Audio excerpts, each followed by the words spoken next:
दोस्तों, एक लड़का जो बचपन से ही अपने दादा दादी से भगवान श्री कृष्ण की कहानियाँ सुनता आ रहा था, उसकी रास लीलाओं के बारे में जो उसके दादा दादी थे उसे बताया करते थे। दोस्तों, एक दिन उस बच्चे के मन में कुछ ऐसा आता है कि वो खुद वहाँ पर जाए और पूरी जो रासलीला होती है जिस तरह से यहाँ पर बताया जाता है उसे एक कैमरे के अंदर कैद कर ले।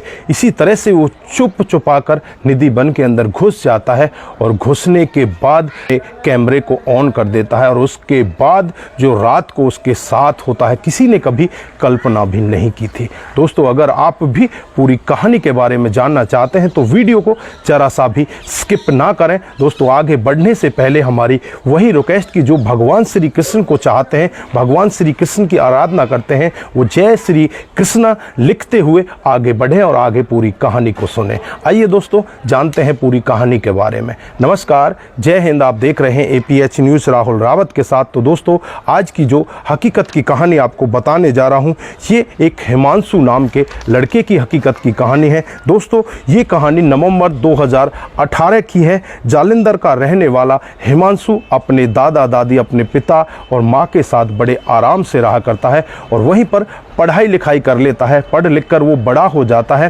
दादा दादी हैं वो बचपन से ही उसे हर रोज़ भगवान श्री कृष्ण की कोई ना कोई रासलीला, कोई ना कोई कहानी उसे बताया करते, उसे निधि वन के बारे में बताया करते और उससे कहते कि निधि वन के अंदर आज तक भी कोई व्यक्ति रात भर नहीं रुक पाया है। अगर वहाँ पर कोई रुक गया या तो वो अंधा हो गया या उसकी मृत्यु हो चुकी है। इस तरह से हिमांशु सुनता था, लेकिन हिमांशु भगवान श्री कृष्ण में तो विश्वास करता था, लेकिन इस तरह की बातों में वो जरा सा भी विश्वास नहीं करता। वो चाहता था कि मैं किसी दिन जाऊं और वहाँ पर जो निधि वन है उसकी पूरी की पूरी वीडियो अपने कैमरे में उतार लूँ। दोस्तों, इस तरह के विचार लेकर वो चल रहा था। फिर अचानक होता कुछ ऐसा है, उसका एक दोस्त होता है जो वृंदावन का रहने वाला होता है, उसकी बहन की शादी आ जाती है। दोस्तों, उसकी बहन की शादी के लिए वो जालंधर से वृंदावन आ जाता है और वो अपने दोस्त की बहन की शादी में शामिल हो जाता है। दोस्तों, शादी बड़े आराम से धूमधाम से हो जाती है। अब इस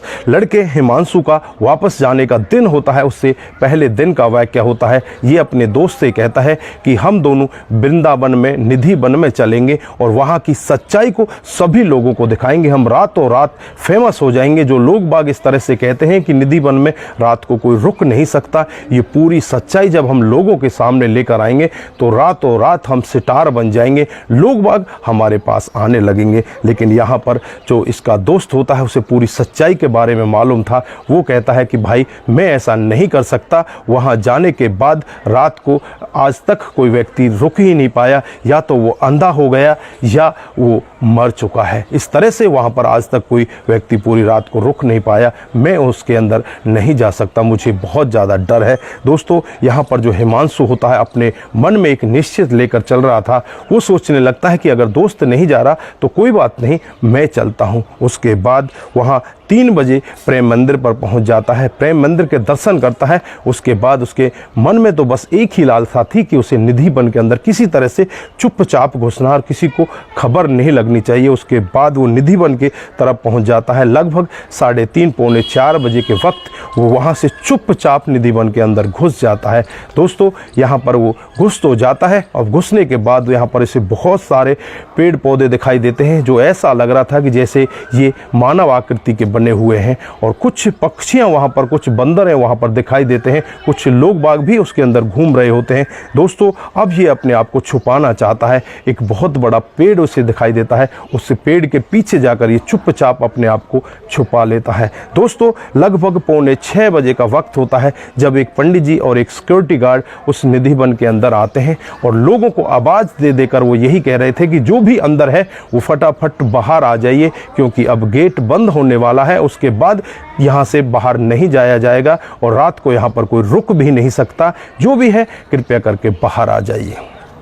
दोस्तों यहाँ पर हिमांशु चुपचाप छुपा होता है। वो बस यही देख रहा होता है कि यहाँ से सब लोग बाहर चले जाएं, उसके बाद मैं यहाँ पर अपने कैमरे को ऑन करूँ और उसके बाद जो निधिवन की सच्चाई है उसको कल मैं सभी लोगों के सामने पहुँचा दूँ। दोस्तों उसके बाद होता कुछ ऐसा है, जैसे ही 6 बजते हैं वहाँ पर जो पक्षी चहचहा रहे थे वो भी वहाँ से चले जाते हैं, जो वहाँ पर बंदर उछल कूद कर रहे थे वो भी वहाँ पर दिखाई नहीं देते।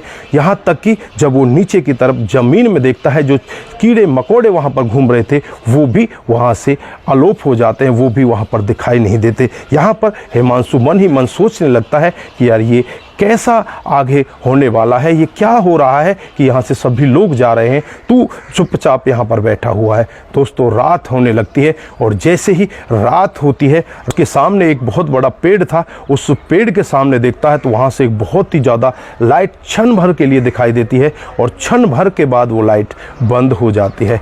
दोस्तों यहाँ पर हिमांशु सोचने लगता है कि शायद किसी ने लाइट से यहाँ पर चेक किया होगा, ये लाइट इसी तरह की होगी। अभी भी वो विश्वास नहीं कर पा रहा था कि यहाँ पर कुछ होने वाला है, तू एक बहुत बड़ी मुसीबत में जाने वाला है। वो बस यही सोच रहा था कि मुझे तो आज रिकॉर्डिंग करनी है। उसके बाद जो पेड़ होते हैं, पेड़ों का रूप वहाँ पर बदलने लगता है। जो दूर दूर पेड़ खड़े होते हैं वो एक दूसरे के नज़दीक आने लगते हैं। अब यहाँ पर जो हिमांशु होता है थोड़ा सा डर अपने अंदर बैठाने लगता है और उस चमक के कारण यहाँ पर उसे ऐसा लगता है कि जैसे तू बेहोशी की हालत में जा रहा है। उसके सर पर कुछ ऐसा सामान लगता है, उसे लगता है कि तू बेहोशी की हालत में जा रहा है। वो सोचता है कि बेहोशी की हालत में जाने से पहले तू यहाँ पर अपने कैमरे को ऑन कर दे, जिससे कि रिकॉर्डिंग तो उसमें हो जाएगी।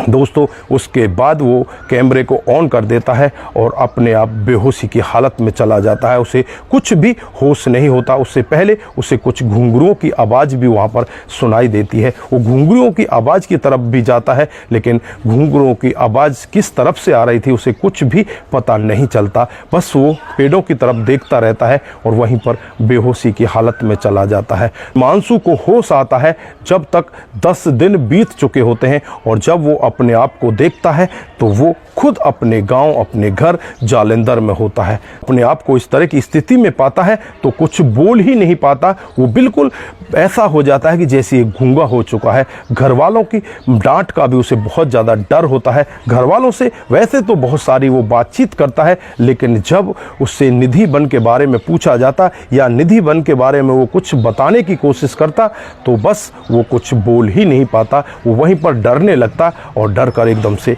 चुप हो जाता। अब उसे याद आता है कि तेरे पास तो तेरा मोबाइल था, उसमें सब कुछ कैद हुआ होगा।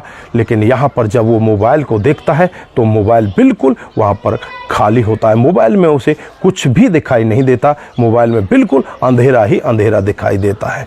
दोस्तों जब ये पूरा मामला वो अपने अंदर अंदर सोच रहा होता है तो वो एक बार के लिए घबराने लगता है। अपनी गलती का एहसास करने लगता है कि मैंने बहुत बड़ी गलती की है, मुझे ऐसा नहीं करना चाहिए था। किसी की प्राइवेसी को इस तरह से नहीं मुझे वहाँ पर अपने कैमरे में कैद करना चाहिए था। अगर कोई हमारे घर के अंदर सीसीटीवी कैमरा लगा दे और हमारे घर की प्राइवेसी को दूसरे लोगों के सामने उजागर करे तो हमें कैसा लगेगा। दोस्तों यहाँ पर भगवान श्री कृष्ण की वो प्राइवेसी को उजागर करने के लिए गया था, लेकिन वहाँ पर वो कुछ भी नहीं कर पाया। उसके बाद वो भगवान श्री कृष्ण का इतना बड़ा परम भक्त बन जाता है। वो सबसे कहता है कि निधिवन के अंदर दिन में जा सकते हो, लेकिन रात में रुकने का कभी यत्न भी मत करना, नहीं तो किसी के साथ कुछ भी हो सकता है। वहाँ पर ज़्यादातर लोग मर जाया करते हैं, कुछ लोग अंधे हो जाते हैं। ये धारणा निधिवन की हकीकत की धारणा है, क्योंकि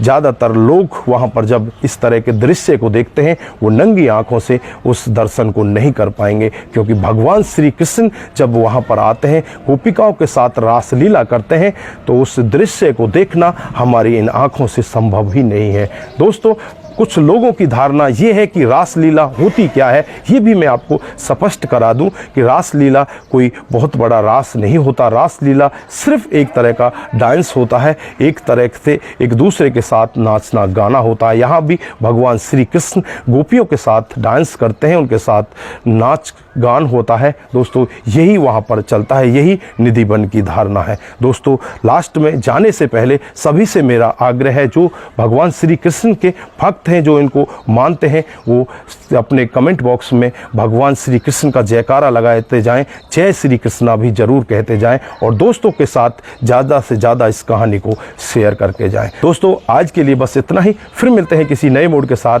तब तक के लिए जय श्री कृष्णा, जय हिंद, जय भारत।